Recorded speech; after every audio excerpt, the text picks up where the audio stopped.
Lumaragas ang pagpapala po sa ating lahat para sa ating pangaraw-araw na talata. Tayo ngayon ay nasa Genesis Kapitulo 11, versikulo 12 hanggang 13. Nang si Arphaxad ay 35 taon ay nagkaroon siya ng anak na isang lalaki.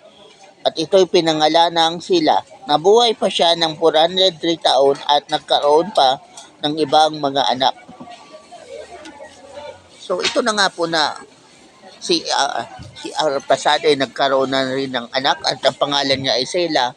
At katulad nga po ng kanilang tradisyon, ang panganay ay parang nagiging kahalili ng kanyang ama sa pamumuno sa kanyang angkan, at yun ang nagiging parang head of the family, at siya ay naglilingkod sa Diyos. Kumbaga, head of the family and at the same time, siya ang pari sa kanila or saserdote sa kanilang pamilya na naglilingkod sa Diyos.